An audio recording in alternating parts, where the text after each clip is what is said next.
What is up, guys? Thank you so much for tuning in again. Today's a really special video because this is definitely my most requested video of all time, and that is a jump shot tutorial, okay? So today my goal is going to be very simple. It's to give you guys like a brief overview of what a successful jump shot looks like. I will also debunk a couple of myths about a jump shot that we all heard as players, and just to kind of hit on a lot of quick aspects and then quick elements what makes a successful shooter. Before I go any further, if you guys want to get a full exclusive access into my ultimate jump shot tutorial, it's the video where I go into a great depth and the smallest details you can possibly think of when it comes to a jump shot. I go and I break it all down and just, almost break it down to a science.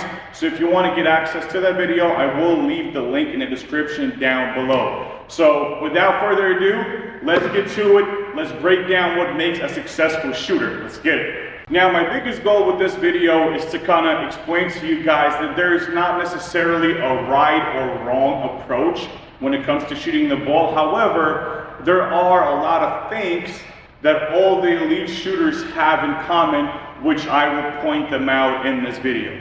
So first things first, we have to start with the foundation of our shot, and that is our feet, right? So obviously there's a lot of different ways how we can position our feet, right? There's, a lot of, old school coaches who teach 10 toes towards the basket, squared, no tilt, nothing like that, which is not wrong, okay? However, if we go take a look at all of the elite shooters to ever live, a lot of them like to tilt their feet at about 11 o'clock, okay? So like right about here. So if 12 o'clock is right here, a lot of the elite shooters will have that slight tilt, so that way their shooting shoulder is going to be positioned in front. That's what's going to help them with that straight line alignment with their shot, right? So if I'm like this, and I do not have my shooting shoulder in front aligned with the rim, usually what that makes players do is that as player releases the ball, player will feel the need to kind of like rotate and twist in order to align his shoulder, his elbow, his wrist with the rim.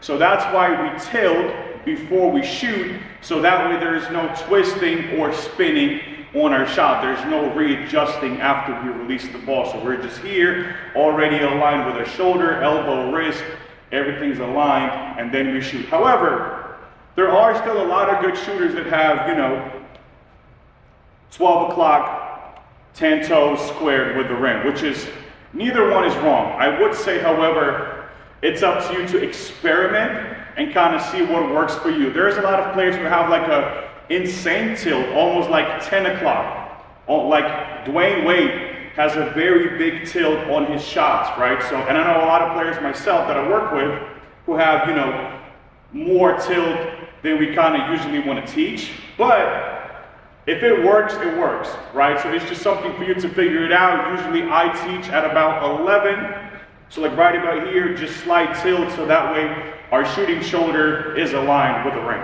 Now, next topic when it comes to feet, and that is my base, okay? So I do not want, I wouldn't say that I don't want to, but I'm trying to keep it optimal, have like that perfect in-between result with my base. So what that means is I want to probably keep my feet at about like shoulder width, okay? So this right here might make us a little bit off balance, okay? So probably want to stay away from that, even though there are still players that can shoot out of a narrow base, okay? And we also don't want to be a little too wide. Like Dylan Brooks has a pretty wide base.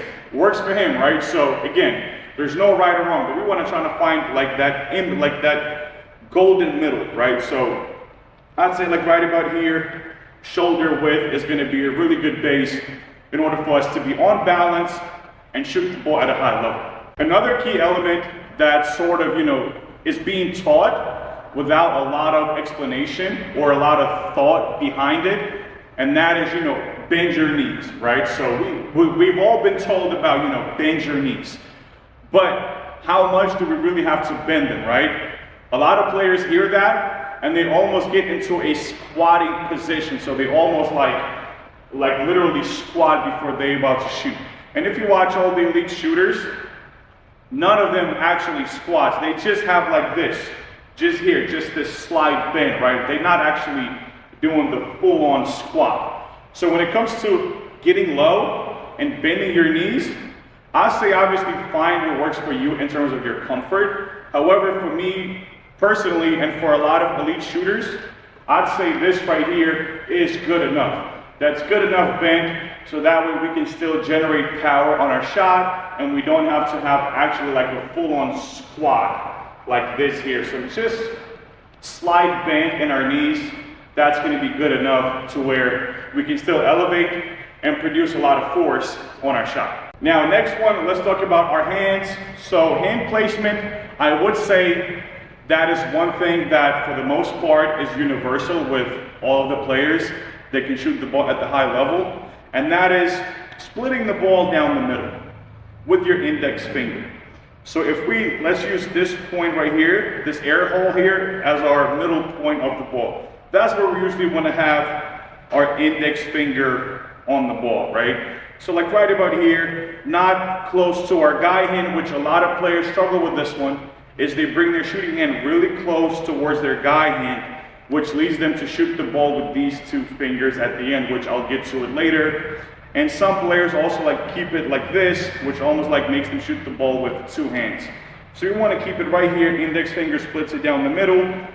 So that way, as we release that ball, we release it with these two fingers at the end. Now my guy hand placement, okay, so that varies, okay, that varies. Some players, like to keep their hand directly on top of the ball, which I personally do not recommend, but, might work for some of the players, right? Some players like to keep it kind of low to where shooting hand, guy hand almost touch.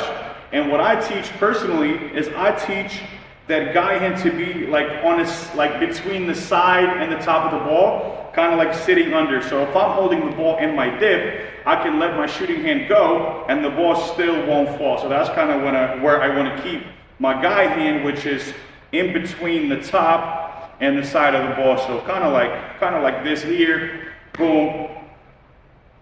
That's how much space I like to have in between my hands. That's where I want to keep my guy hand. So like if you see, this part of my guy hand will be right about this middle seam right here, like right about this part. So that to me personally is an optimal hand placement on my jump shot.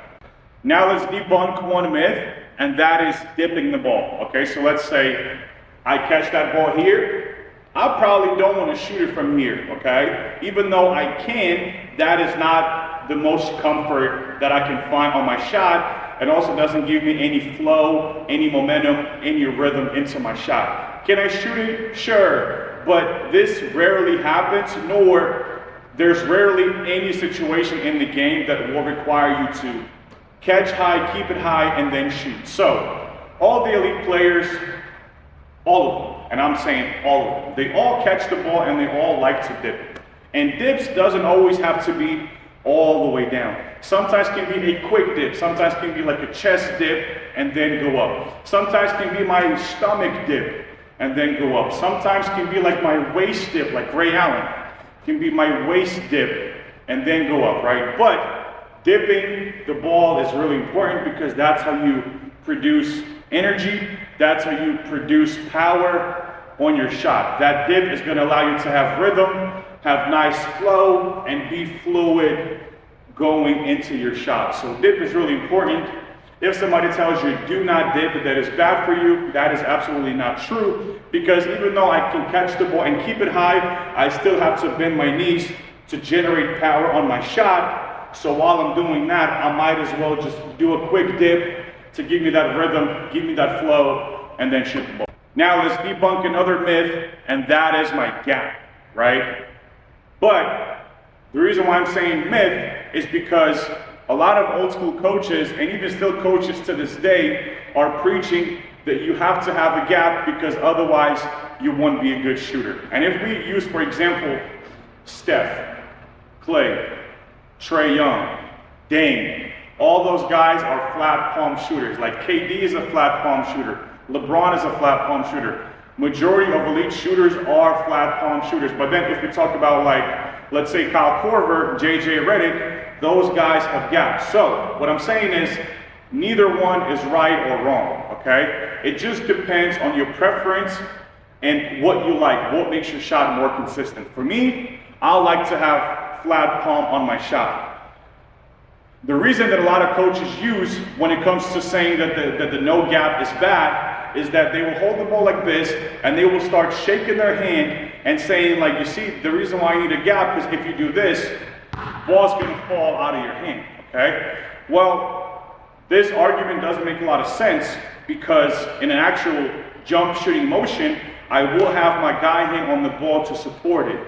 So when I go up, even though I have no gap and I have a pretty soft hand, okay, the ball's not gonna move when I go up because my left hand's gonna support it, okay? So that's a big key, is just, you know, for me personally, I do not like the gap because then I feel like I do not really have a feel for the ball and it kind of makes my hand a little bit stiff and a little bit tense when I shoot, right? But a lot of it also depends on the size of your hand, you know, stuff like that. But I would say experiment, see what works better for you, what brings you more comfort and more consistency. Neither is wrong. Both are good, just depends on what you like and what makes you shoot the ball at a higher level. Now let's get into our set point, okay? So set point is really important. And what I do is I teach my players two kinds of set points. So I will teach a lower set point when we shoot long range shots from deep. I will teach it to have slightly lower set point. And then when we shoot like contested mid-range shots with a defender on our hip, I would usually teach slightly higher set points. So I always teach two set points, right? So lower set point from deep, so that way we can have a little bit more range of motion on our extension going into our shot, okay? That's gonna allow me to produce a little bit more energy and a little bit more force as I'm going into my shot, okay? And then from close range, I can kind of, you know, make up for that, for being that close and just be here. So that way I can bring the ball up higher, so that way my defender cannot get to it, okay? So I always teach two different set points, okay? Now, different players shoot differently, right? Like there are some players like Kobe, like Mike, like LeBron, Kawhi. Those guys have high set points even when they shoot from deep. But we also have to take into account those guys are, you know, 6'6", 6'7", 6'8". Those guys are very well built. They're really strong. So they have enough power and enough strength to shoot the ball from high set points from deep, which is great, right? But I'm saying if you feel like you're struggling with producing enough power on your shot by having a little bit higher set point when you shoot from deep, it is fine to lower it to be like right above here. But then once you're in the mid-range, that's where you work on having higher set point in order to avoid getting blocked. Now let's get to our release, okay? So the fingers which we're gonna use to release that ball, right? So some people, they like to use their middle finger and their ring finger when they shoot it, right? But in my opinion, to have the most optimal result, okay, is to have the release done with these two fingers, my index and middle finger. So when I'm gonna shoot it, the ball's gonna snap out first off my thumb, then it's gonna be my pinky, then it's gonna be my ring finger, then it's gonna be my index, and then middle finger at the end because that is the longest finger on my hand, okay? So when I'm gonna shoot it, these two fingers are going to be responsible for giving me that backspin on my shot, like right about here. So these two are really, really important because that's what's gonna give us that proper spin on our shot. So when I shoot it, that's what's gonna give me that clean spin because we do not wanna have any kind of side spin or no spin like a knuckleball on our shot. We wanna have perfect, nice backspin when we shoot. So these two fingers are really important. That's where that hand placement with the index finger down the middle is gonna come really handy, okay? One thing we wanna stay away from is releasing with these two here. That's something that we wanna stay away from because now it will affect our spin. It will make us miss to the side a lot, okay? So we wanna stay away from that and just trying to release the ball with these two. However, there are shooters that are still successful by shooting with these two fingers at the end. So it's just up to you to figure it out what works, but that would be my advice. Now let's get into elbows, okay? We've all been told, you know, elbows in, right? Elbows in like this, okay? Well, this to me, this makes my upper body really stiff and almost like makes my shoulders kind of tense, kind of hurts, right? So as long as your elbow is not flared out completely like this, it is fine to bring your elbow slightly to the side so that way we can have that comfort on our shot, okay? So we don't want to be like this, but if that works for you, that's fine. But I know for a lot of players, this right here is not very comfortable. So you'll see elite shooters be here. Both elbows kind of flared out, but just a little bit. So they're to where they still under the ball, but they not completely flared out like this, okay? Not Joakim Noah, right? So it's more like here, boom. Still under, but not completely under like that to where now my arms and my shoulders are really stiff. So elbows out is fine, just don't flare them out all the way. Now, one of the big keys that will allow us to generate power on our shot is a proper order of our shot, okay? And that is, the ball will always move before we move, okay? So ball will start to move first, and as the ball starts to get closer towards our set point, that's when our lower body will start to extend up. So let's say my set point from long range is like at that eyebrow level. So I would say once the ball starts getting to like right about my mouth, that's when I'm gonna start going up and then going into my shot. So that's how the order of our shot will work. So that way we can generate power and momentum on our shot. So we don't wanna move with the ball exact same time, because by the time we get to that set point, we will have legs fully extended, so that way we won't be able to generate anything with our lower body, okay? So we won't have any power on our shot. We also don't want to have body move and then the ball's going to move, because now we're done completely. So what we want to do is we want to start moving the ball first, and then once the ball is going to start getting almost to our set point, we're just going to flow up and then shoot it. That's how the proper order of our shot will work. And now let's get to the most fun part, and that is our release, okay? So on a release, we want to make sure that we have full extension, full snap with our wrist and with our elbow, okay? So when we shoot the ball, right, we want to have full extension. Elbow is going to be extended fully, almost like go inwards a little bit. Wrist going to be snapped all the way down. And then our guide hand will end up being on the same level as our shooting hand. So that's going to be right here, boom. That's how we want the final product to look on the release.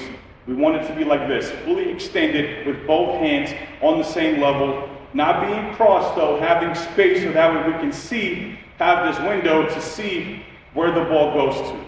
Okay, so we want to be like this, full snap elbow, full snap wrist, guide hands on the same level with our shooting hand.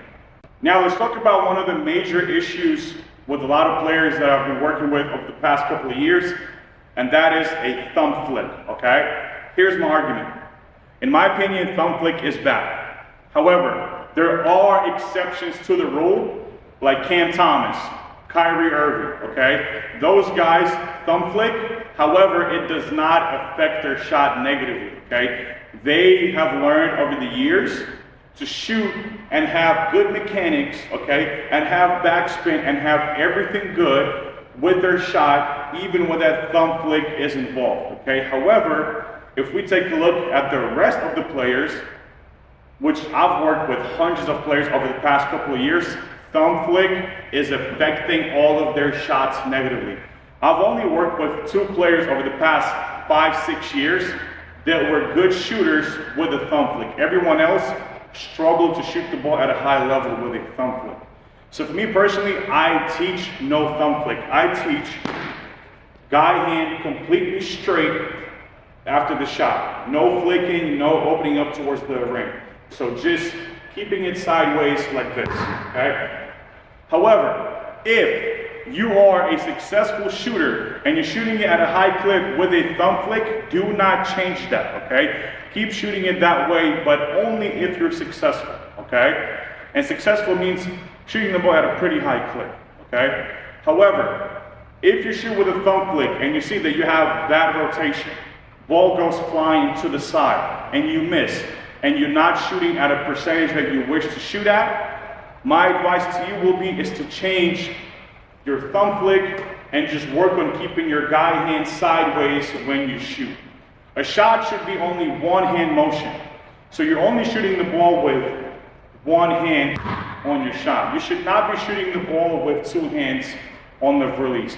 And a lot of players use that guide hand flick to compensate for lack of strength on their shot, but I would rather you shoot from closer range and shoot properly than you just having this on your shot. There's only select few players that are successful with a thumb flick. So again, if I'm you and I'm not shooting it well enough and I'm thumb flicking it, I'm changing that. And then on the other side, if you are a successful shooter and you have a thumb flick, don't change that. Keep that thumb flick because that's something that works for you and you were able to figure it out how to shoot with it. So that's my advice on a thumb flick. And then last part is our landing, okay? So big thing that we want to do is we do not want to twist when we're in the air unless we're shooting it over our weak shoulder fadeaway, right? So let's say if I'm going to go shoot it like this, that's where I'm going to twist on my shot. But if I'm just shooting regular stationary shot, okay, I want to stick that landing almost close as possible as my feet were before I jump. So if I'm going to shoot the ball from right here, I would want to land somewhat similar to what my feet were before I jump. Jumping forward on a shot is completely fine. So if let's say I jump from here but land like this, that is completely fine. What I'm referring to is more so like this here, like having a lot of twist on that shot, like on your landing. That's what's affecting a lot of players. That's what makes them miss more shots. So we want to have nice, organized, and controlled landing on our shot. But this will do it, guys. This is my quick overview for what a good jump shot should look like. I hope now you understand it better, what makes a successful shooter, and now you understand certain things that there's not necessarily right or wrong. It just depends a lot on the player's body, what brings them comfort, and what brings them consistency, right? So just experiment, figure it out what works for you. And again, if you want to watch an ultimate tutorial where I go into all the smallest details ever on a jump shot, the link is down below in the description. You can click on that, get access to that video, and that will really open up your eyes to how many small things go into being an elite shooter. So, thank you guys so much for tuning in again. I will keep dropping more of these every single week just because I want to help you guys get better at this basketball thing, all right? Thank you guys so much again. I appreciate you guys. I appreciate all of your support. You guys are the best. Thank you guys, and let's get it.